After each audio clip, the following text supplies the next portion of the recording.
This is the Russian Dynamite, Masha Slamovich. Becca here. This is Not America's Sweetheart, Davian. And It's Billy Starks. And the super fly guy, Trayvon Jordan. This is the fly side flyer, Jalen Brandon.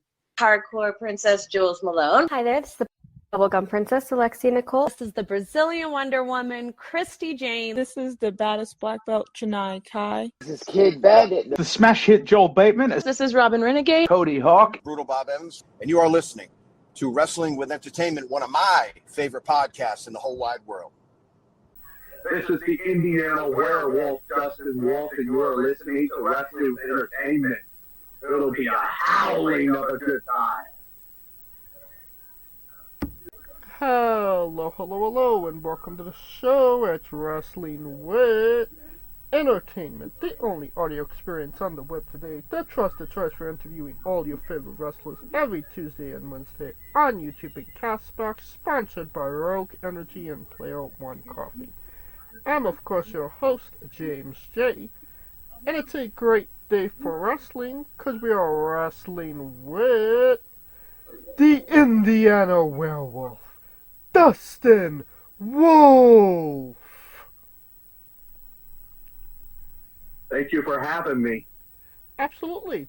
Can you tell us where the werewolf looks next, event-wise? May 31st, I wrestle in Huntington, Tennessee for Inhumane Championship Wrestling. And that's the event I'm going to be wrestling next weekend. Okay. And where can we find you on social media and your merchandise? My social media is lone_wolf_indie on Instagram, and my Facebook is Dustin Wolfe. But however, I do not have any merch at this moment, but I'm going to try real soon, and I'll let you all know. Absolutely.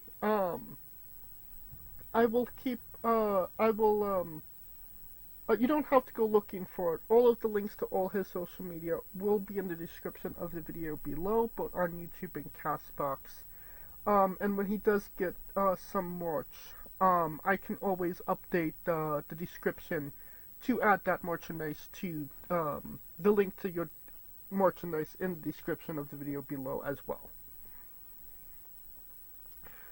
Alright, let's get into it. You work for Inhumane Championship Wrestling and Nonstop Wrestling Alliance. Can you tell us about your relationship with those companies?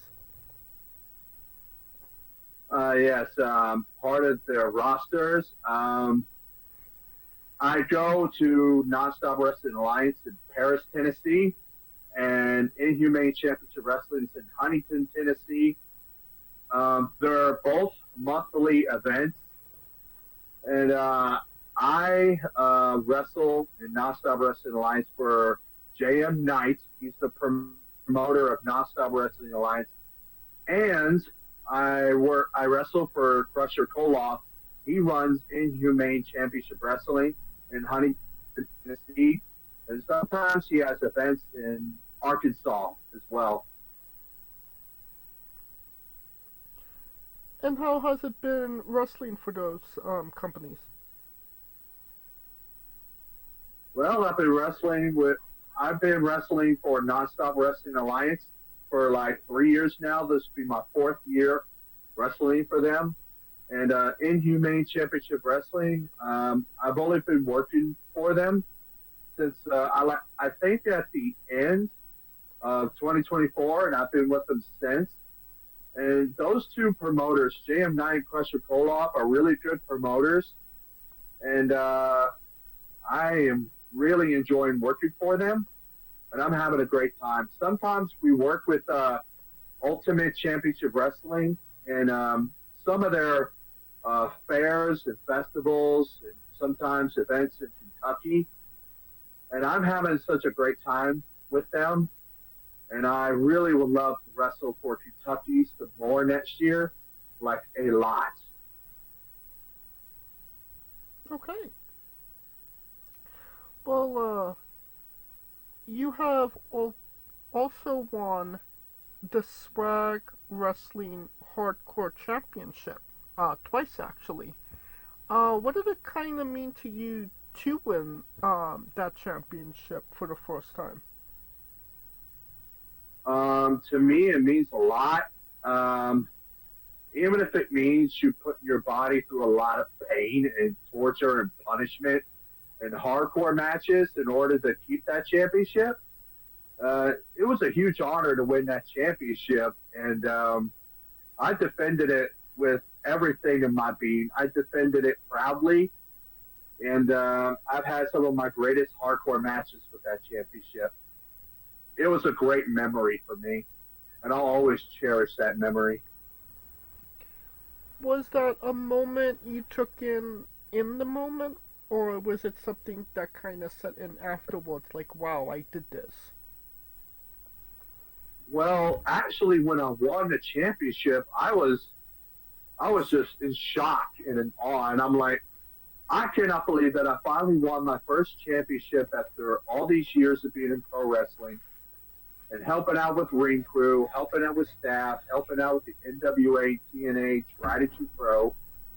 It was a great honor for me, and I believe there will be more to come. Hell yeah. Is there any titles you're looking at right now? World Heavyweight Championships, Tag Team Championships, pretty much all of them. I mean, there's not a championship out there that I cannot win. I mean, the sky's the limit for me. But right now, I am taking my time and working my way up to more championship goals. Well, like I said, you won the Hardcore Championship twice. What would you say was the difference in yourself being the champion the first time compared to the second time? The first time, it was really good. I was starting to learn about hardcore matches slowly but surely. But it was my hardcore matches for that championship with a friend of mine named Honcho Hensley that made me really enjoy winning that championship. And I was pushed to the limit against Honcho Hensley for the hardcore championship, and I enjoyed both of those matches. I lost the hardcore championship. I lost the hardcore title to Honcho the first time, and then I got it back the second time.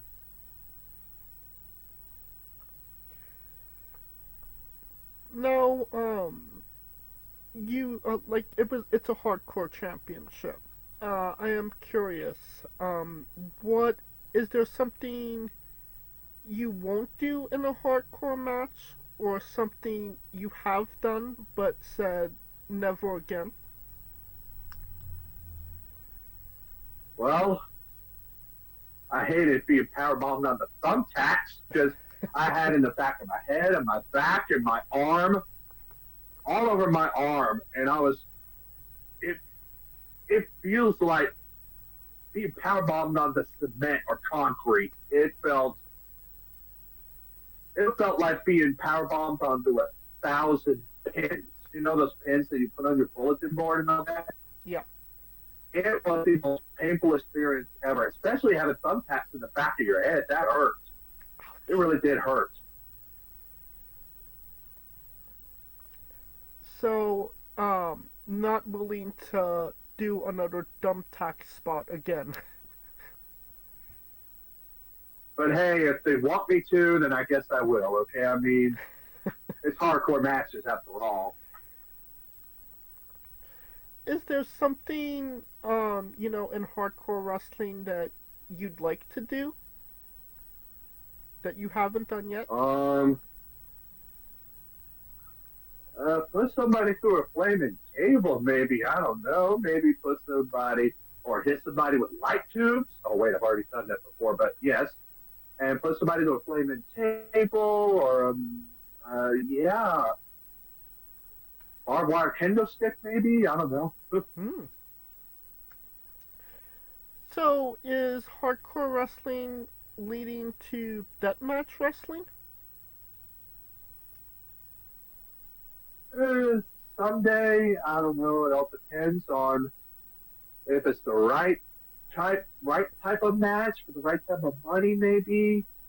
I've seen death matches on YouTube, and Matt Cardona and Nick Gage and Madman Pondo. I've seen their matches, and I'm like, am I ready for it? But then I'm like, I've already been put into hardcore matches. Maybe it's testing me or trying to get me ready for it. So hey, you never know.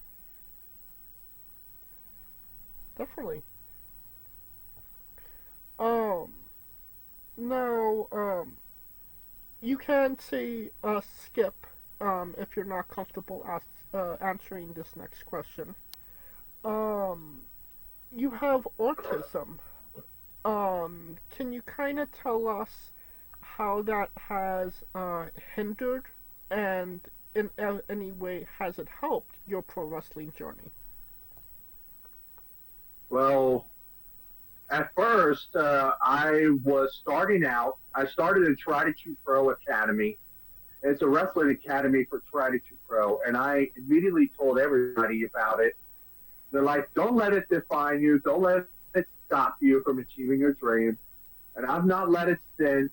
And basically, everybody who I wrestle with pretty much understands it and knows what it is. So I am just comfortable living with it, accepting it, but I'm not let it stop me so far.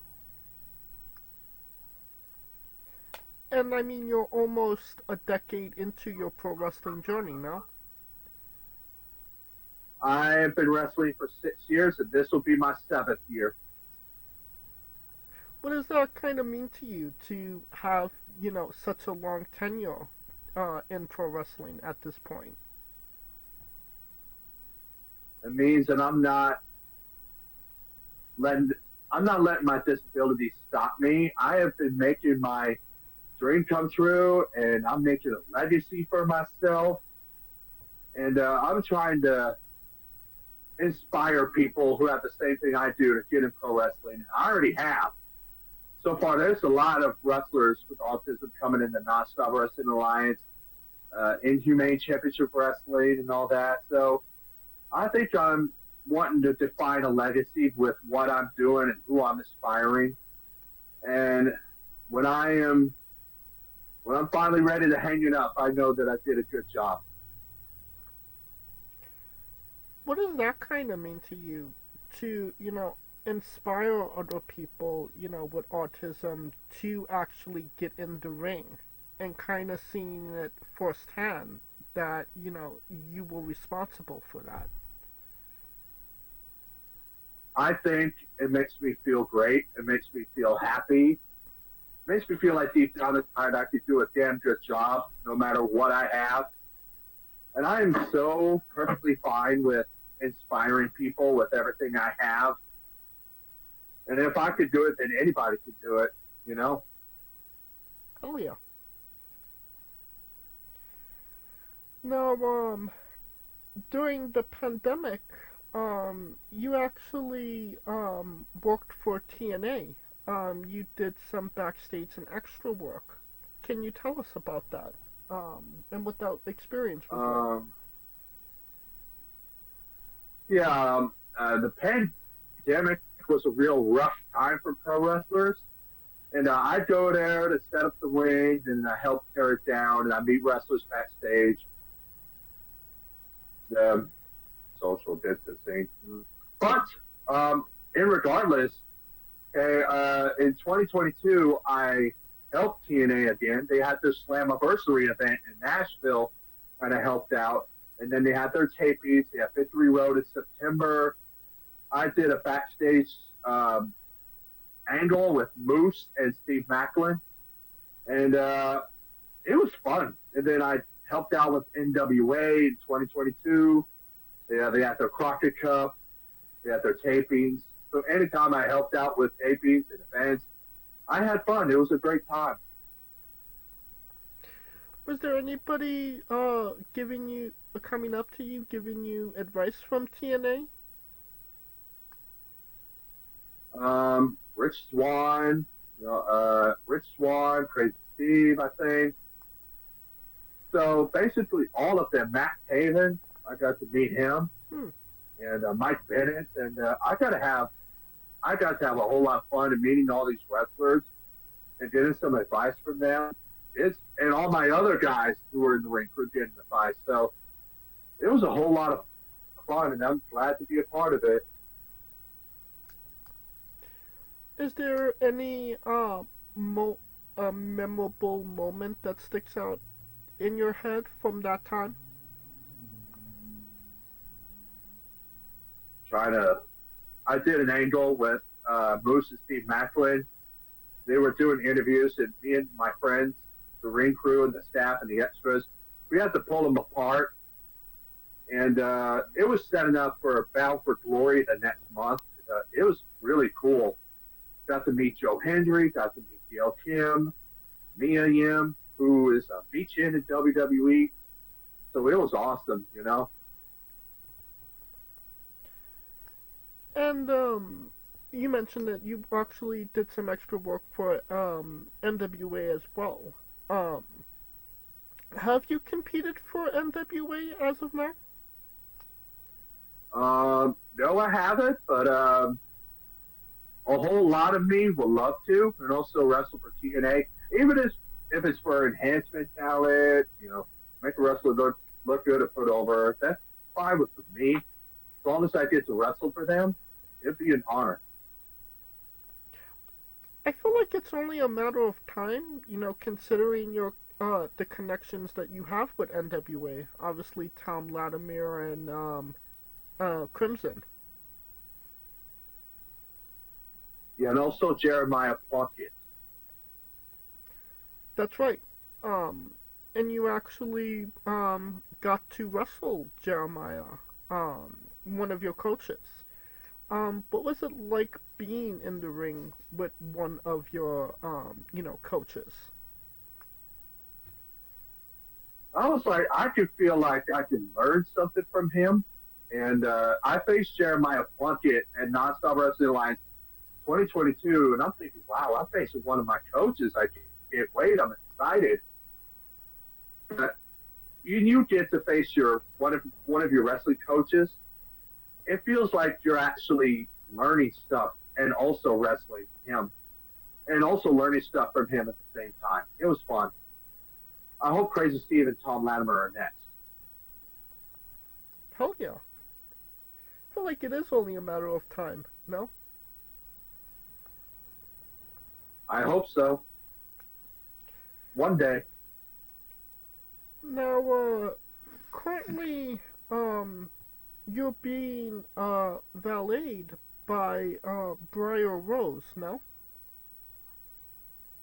Yes, I am. That's correct. Can you tell us about your relationship with Bryer and how that came about? Well, it was suggested to me by her. I met her at, I think, Inhumane Champions of Wrestling when I went one-on-one with T-Dog, and she seems like one of the most coolest people I've ever met. I just love having her as one of my valet. I just have a great time with her, and we have a great time together.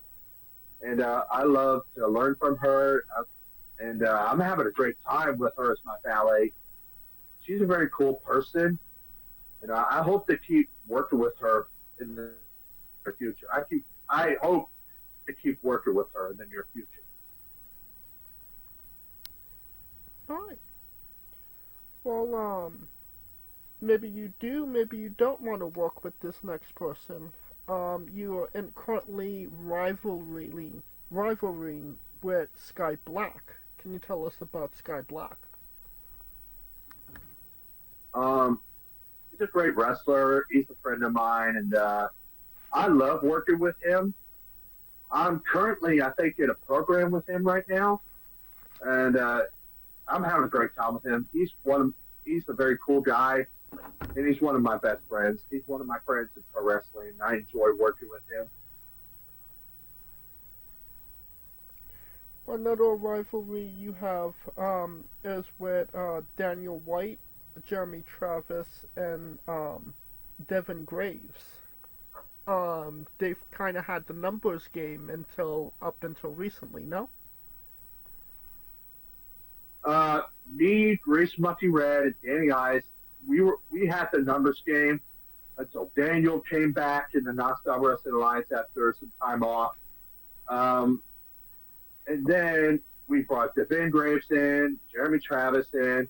We had a 6-man match on May 10th, and my team won, and then we're going to work with each other again on June 7th in Paris, Tennessee. It's going to be a great time. Hell yeah. You mentioned, any type of titles you could get your hands on. One type of titles is tag team titles. Is Breeze Monkey or Danny Ice good tag team partners to maybe get tag title go with? Mostly I'm just right now working with Grace Monkey Red. Me and him have known each other since 2018. And I'm thinking in the back of my mind that one day we'll win the tag team gold. And soon potentially face Danny and Devin for them. And obviously, maybe a tag team name like the Wolf and the Monkey, or something like that. I want to suggest Grease Monkey Werewolves to him. See if he likes it. He may not. We'll see. Oh, what about Were Monkeys? Hey, you never know. We're workshopping here. We'll cross that bridge when we get to it. We'll think of names. There you go. It's now time for Dustin's Bizarre Adventure. You're a pro wrestler that goes up and down the roads, and weird, crazy, and bizarre things are bound to happen. Can you tell us a road story that fits that description?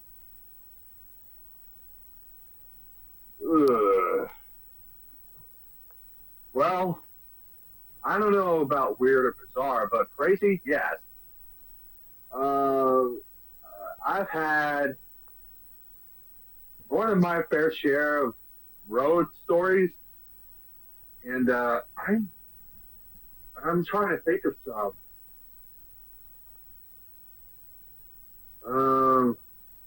Well, mine's a little hazy. It's been so many years. One time, me and Josh and a friend of mine, we were helping out Jeff Jarrett. We're loading up, I think, one of his wrestling rings. And we were taking it to, like, I think, Murfreesboro, Hendersonville, or Nashville, I think. We helped out Jeff Jarrett. We had a great time helping him. And then we were on our way, back home. And then all of a sudden, accidentally, and I'm sorry for whoever, Josh, me, and my friend, we were driving our way back home to Clarksville. I think it was training, maybe, I'm not sure. But we weren't paying attention. I think we were daydreaming or something. And then all of a sudden, my friend who was driving the truck and me and Josh were riding with him to help out the ring. And we were on our way back, and we accidentally hit somebody in the back of the car. Ooh. We accidentally hit somebody's car. And I'm like, oh, shit. Sorry for the language.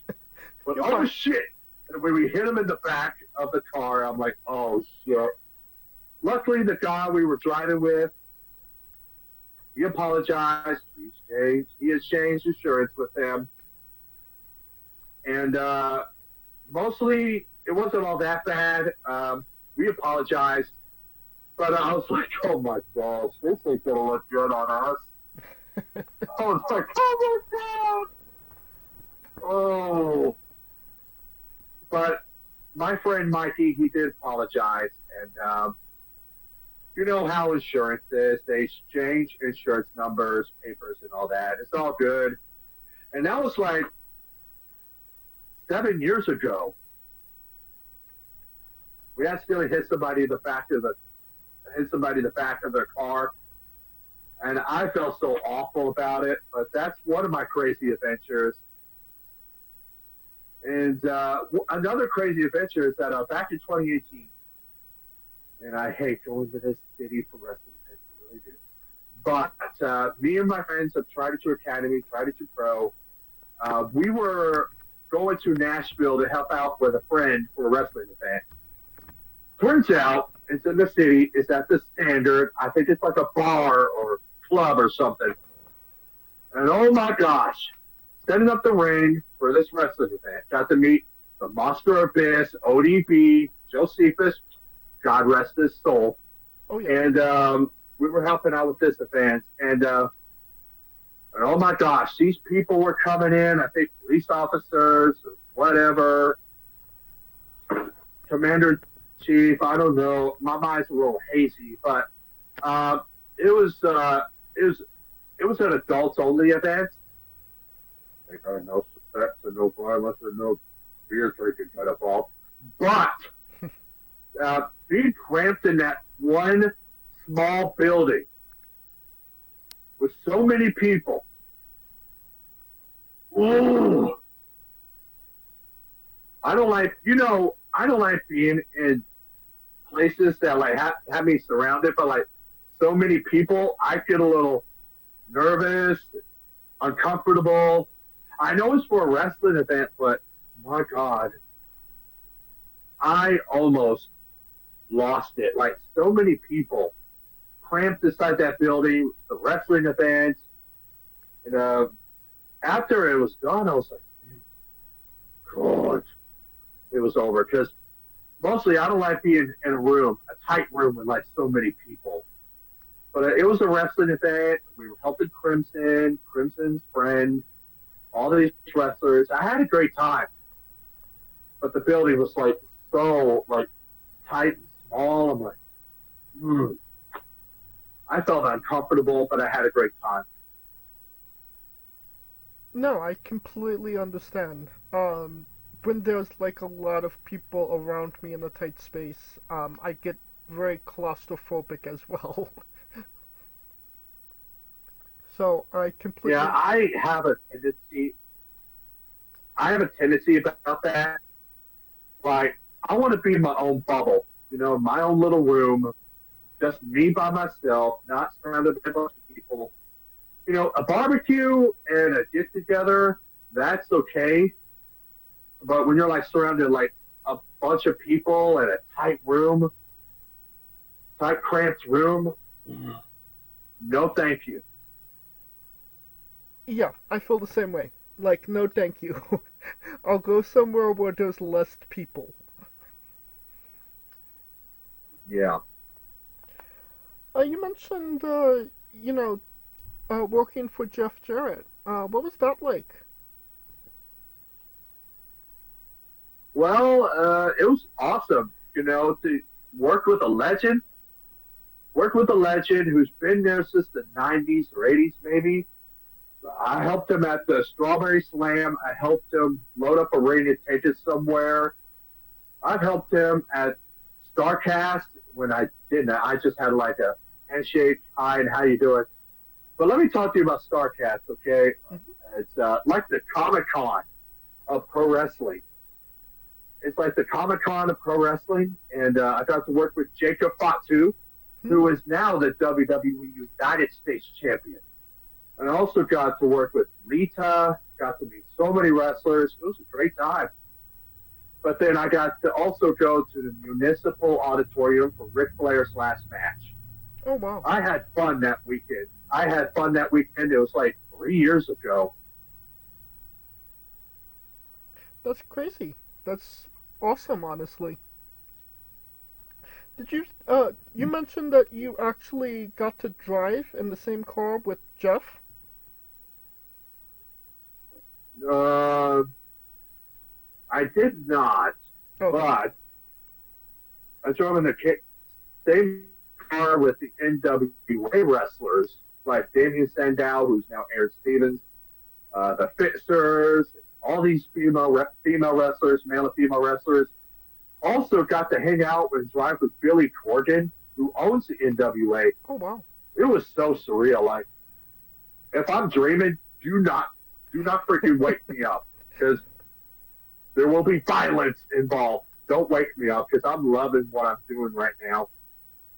And if I did not become a pro wrestler, who knows where I'd be right now.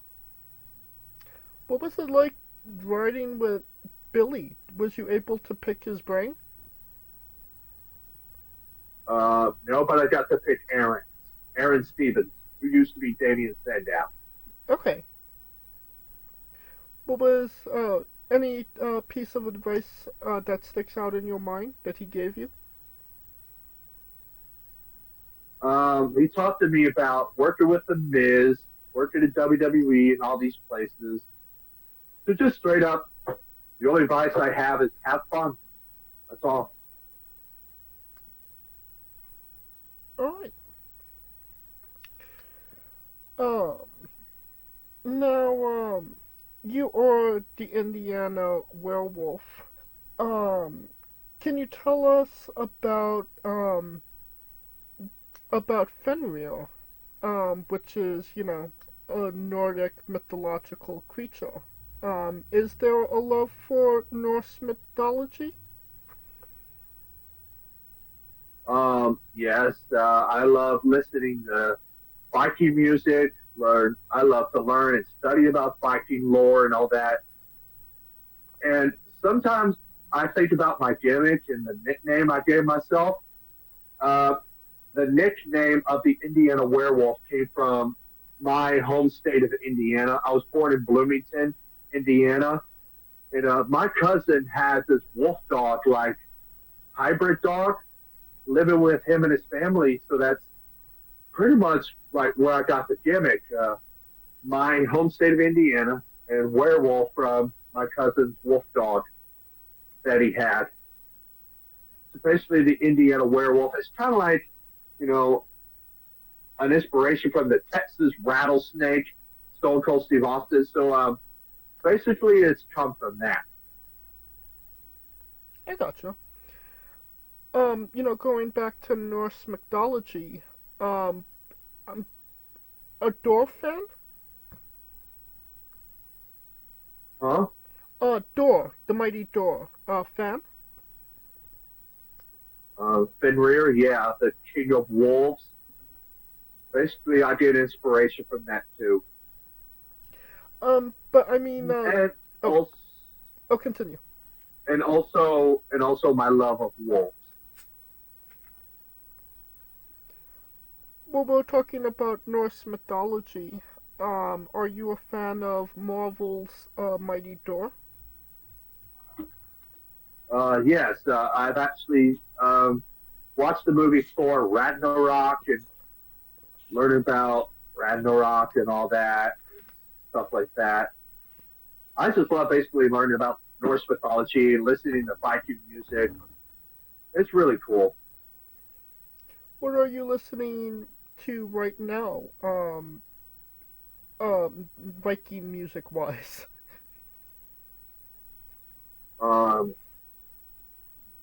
Danheim, Thimble, them both are like Viking music radio stations on YouTube. I love listening to that. Also, all kinds of Viking artists and stuff like that.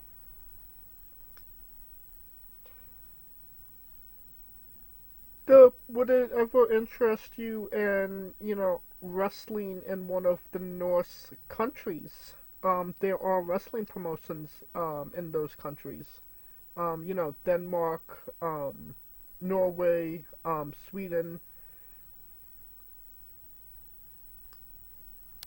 I would love to if they messaged me and they pay for my flight and, pay for my flight, pay for my taxi, Uber, whatever they have. I can try to pay for the hotel. I would love to wrestle in those promotions over there. Maybe Norway, Sweden, Ireland, England, Scotland, Wales, all those. Oh yeah.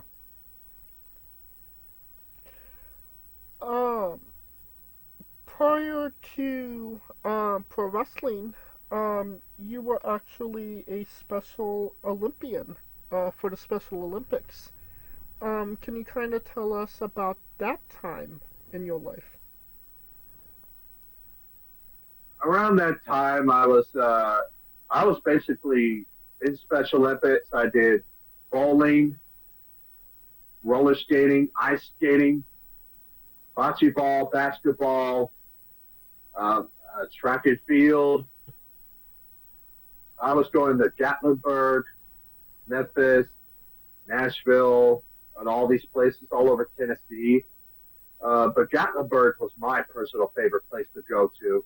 Because, over Gatlinburg, the tram, the ice skating, all that, I had a great time. And Special Olympics basically helped me get me out of my shell, and also make me get, kind of prepared for pro wrestling. Because I did Special Olympics from 1999, 2017, and now I'm in pro wrestling, and I'm having a great time. You mentioned a lot of different sports. Which one was you the best at? Roller skating, ice skating, bowling. Yeah, those three. Okay.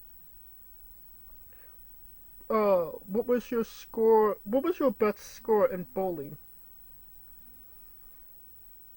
Somewhere between 70 and 90, I think.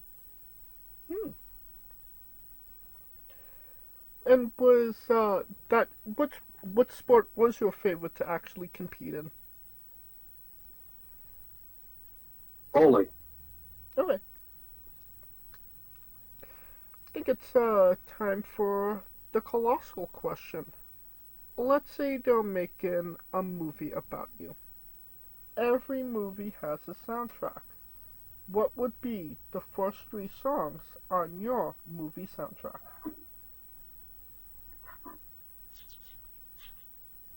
Oh boy, Saliva, Survival of the Sickest, Werewolf by Motionless in White, and In Ashes They Shall Reap by Hatebreed. Okay. A solid 3 picks, to say the least. Now that we have the soundtrack down, everybody knows you get the soundtrack first, then you write the script, and then you go to casting. Who plays yourself, and you can't say you, because you are legally obligated to make a Stan Lee-esque cameo.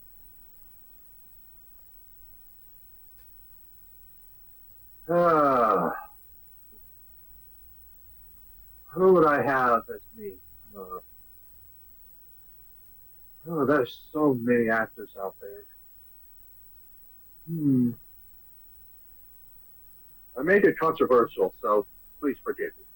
Maybe Paul Walker, God rest his soul. Or Ryan Dunn, also God rest his soul. Okay.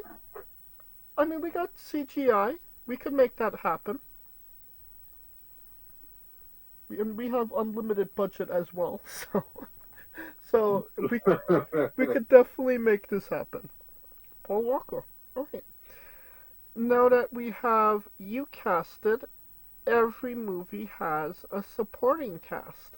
Who would be 3 people with meaning to you and your story that would be in your movie, and who would play them?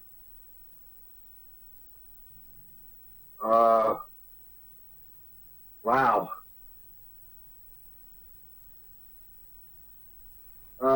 CM Punk as Daniel White. Okay. Wow. Who stars Ashley Bones? NWA wrestler Kenzie Page as Ashley Bones. Okay. And, wow. Chris Hemsworth as Chris Hemsworth is Tom Latimer. All right. And I'm sure Tom would appreciate that as well. Yeah.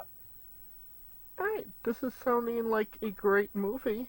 A blockbuster, to say the least. And you could pre-order the tickets now. Now, Yeah. now onto our controversial subject. Pineapple on pizza. What's your stance? Unacceptable. I love pepperoni and sausage or 3 meats. Okay. Come at me, people. If you love pineapple on pizza, come at me. I don't care. Pepperoni and sausage or 3 meats. And yeah, I would say there's a couple of people that would definitely take you up on that offer. People are passionate. Bring it on. I don't care. Let's debate. Ready to throw it down for pineapple on pizza. Yeah. What's your spirit Pokemon? Ooh. There's so many. I could name all of the Pokemon out there. Wow. Any Pokemon that resembles a wolf, because that's my gimmick. You know how I am. Right. But mostly, Raichu. So, evolved Pikachu. Well, Raichu is my dark side. Interesting. Alright. Or maybe Mewtwo. Maybe Mewtwo, because I think he's like a lone wolf, and so am I. So yeah. Okay. Now we love the late great Tracy Smothers on the show. Do you know the acronym for Doug? THUG. Ooh, I've seen it on people's shirts, but I haven't seen what it says, because mostly I look at it. I looked at the shirt, but I forgot what it said because I thought it doesn't know how to spell. Would you like me to spell And it? I apologize. Would you like me to spell it out? Yes, go ahead. T is Yes, for go ahead. terrible, H is for hell, U is for ugly, and G is for jail. 'Cause a Doug can't spell. God rest his soul. Oh, for sure. We love the late great Tracy Smothers on the show, trying to keep the memory alive. Weirdest question you'll be asked on a wrestling interview, hopefully. Would you ever consider wrestling a Rock? Not Dwayne Johnson, not the country, an actual physical Rock. Hell, if wrestlers could wrestle a broom and make it a 5-star match, why not? All right. It all depends on what kind of rock we're talking here. I would say it's about around the size of a shoe.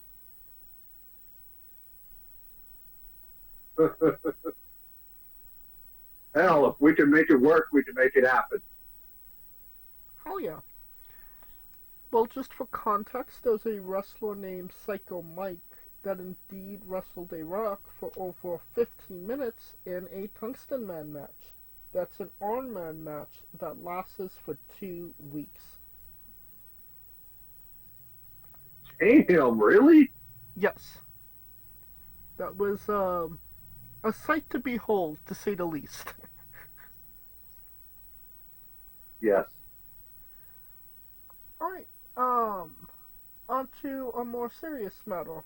Where do you see yourself in 5 years?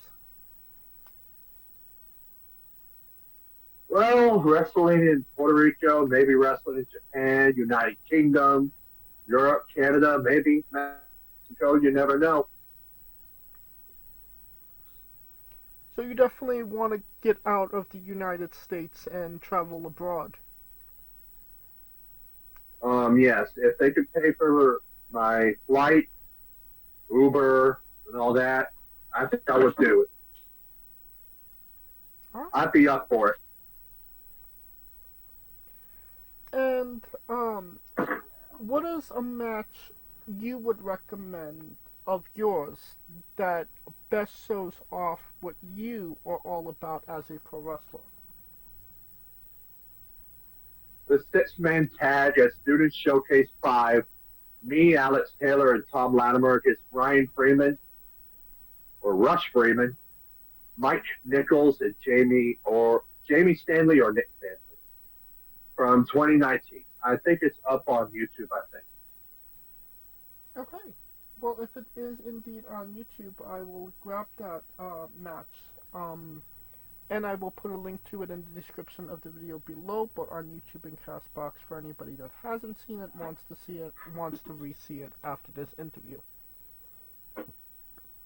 And since we are nearing the conclusion of this interview, we are wrestling with the 8 questions of doom.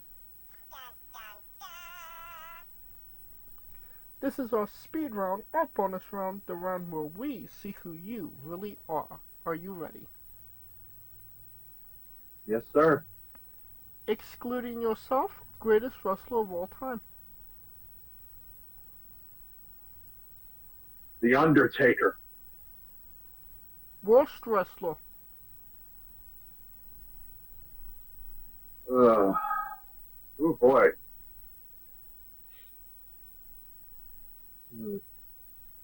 I don't care. I'll say it. El Grande Americano. Ooh, how dare you, sir? Your main I'm event. kidding. Huh? Go ahead. Your main eventing WrestleMania for the World Championship. Who is your opponent? Wow. Damian Priest or Cody Rhodes? If you could come out to anyone's entrance music, past or present, who would it be?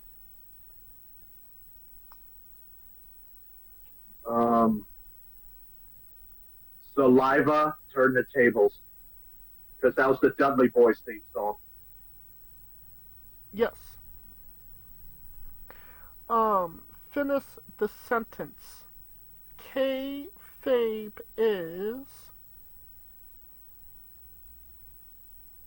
important.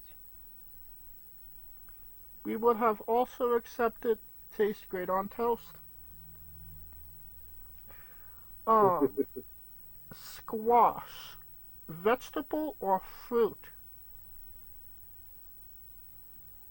Fruit. Yes, it is indeed a fruit. New Japan Pro Wrestler Taichi. His ring gear gets smaller every year, revealing more of himself to the world. My question, what is the appropriate trunks to butt cheek ratio for ring gear?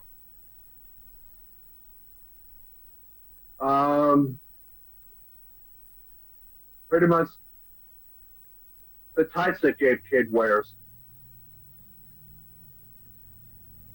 So, full coverage. Yes. Okay, That's how I am. Traditional. I gotcha. And the last question, the main event, the thing everybody wants to know. Have you ever had a conversation with a stranger in a supermarket about Darby Allin? No, I have not. No, I have not. And that is the correct answer. And that will conclude this interview. Thank you so much for coming on and doing this with me. You're welcome.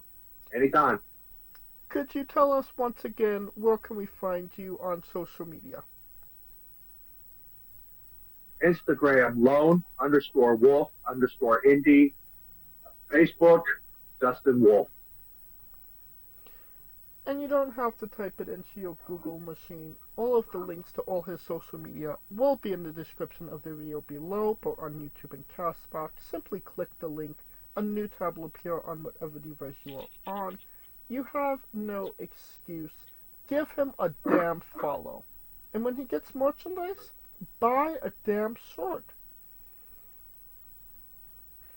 Of course, thank you for listening. If you like what we're doing, please like, subscribe, comment. But on YouTube and Castbox, this was sponsored by Rogue Energy and Player One Coffee. Join us next Tuesday and Wednesday for new incredible interviews, and follow the show at Wrestling with E, both on Extra and on Instagram for information on who we're interviewing, when we're interviewing them, links to those interviews, and so much more. Follow me personally at JamesJ993. Alright, when I say wrestling wit, you say entertainment, okay? Yes. For our very special guest, Dustin Wolfe, Calico Yacht, Scooter Dust, I'm James J, and this has been Wrestling Wit Entertainment. Hey folks, this is the Colossal Mike Law, and you are listening to Wrestling with Entertainment.